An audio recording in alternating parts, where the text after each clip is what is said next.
Sejam bem-vindos a mais uma aula em nosso canal. Eu sou o professor Max e hoje falaremos sobre o absolutismo.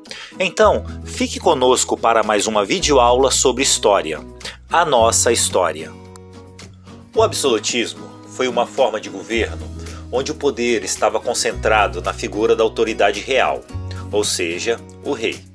Os monarcas podiam fazer leis, convocar o exército e criar tributos, sendo que grande parte dos recursos arrecadados com impostos era utilizado para manter seus gastos e luxo da corte.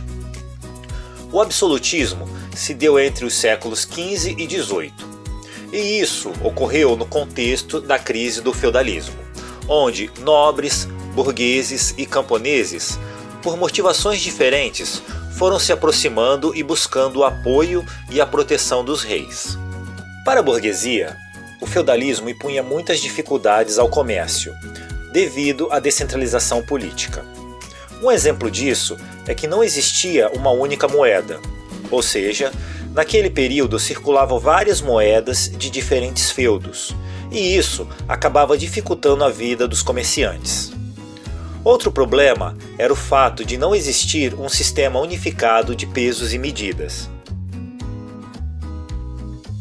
Um exemplo desse problema que tivemos recentemente no Brasil foi a questão da venda do pão, que era feita através da quantidade comprada.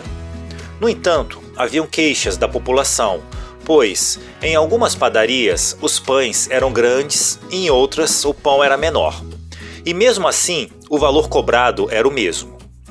O que acabou fazendo com que o governo intervisse e definisse a venda do pão pelo sistema de quilo e não mais pela quantidade.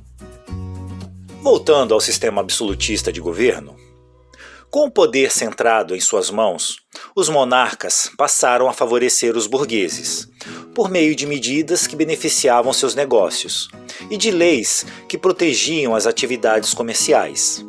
Em consequência desses favorecimentos, houve um aumento do comércio, que acabou gerando um crescimento na arrecadação de impostos, o que acabava por favorecer o acúmulo de riquezas por parte dos reis. Já os nobres, temendo a ocorrência de revoltas camponesas, também se aproximaram dos reis, para assim assegurar a manutenção do domínio sobre suas terras, manter privilégios e conseguir altos postos na administração real.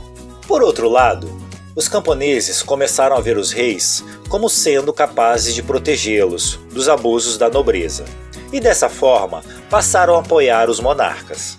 E foi assim que, através de empréstimos, doações, arrecadação de impostos e venda de cargos, que os reis conseguiram recursos para montar um exército permanente e manter um quadro de funcionários para administrar seus domínios. Lembrem-se, antes o exército era fornecido pelos senhores feudais, e o rei acabava, de certa forma, dependendo deles para a proteção de seus territórios. Percebam que com um exército próprio aumentou o poder do rei.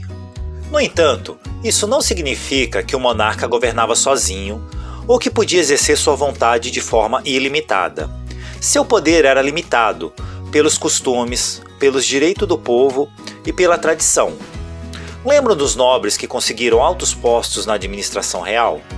Pois bem, parte do poder real era partilhado e exercido por eles, para cuidarem das finanças, elaborarem leis e comandar os exércitos. Contudo, a última palavra em todos os assuntos sempre cabia ao monarca. Entendam que o período do absolutismo representou para a Igreja Católica uma fase de profundos descontentamentos. Um exemplo disso ocorreu na Inglaterra, onde o rei Henrique VIII optou pelo rompimento com a Igreja Católica e organizou uma nova igreja oficial, denominada Anglicana, que foi comandada diretamente por ele e com o apoio do parlamento, e controlavam o poder político e religioso ao mesmo tempo. Com o surgimento do Iluminismo, o absolutismo começou a ser questionado por todos, inclusive por aqueles que antes apoiavam e se beneficiavam dos favores reais.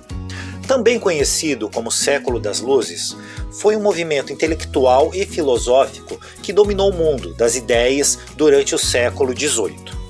Os iluministas defendiam a liberdade política econômica e religiosa de todos perante a lei. Criticavam o conhecimento sobre o controle da Igreja Católica, embora não fossem contra a crença em Deus. Eles defendiam um novo sistema econômico, em troca do criticado mercantilismo, e eram contra todos os privilégios da nobreza e do clero, ainda que muitos tivessem tais privilégios. Entre os intelectuais desse movimento, podemos citar Immanuel Kant, Jean-Jacques Rousseau, Voltaire, Denis Diderot, Montesquieu, David Hume e Adam Smith, sendo esse considerado o pai da economia moderna.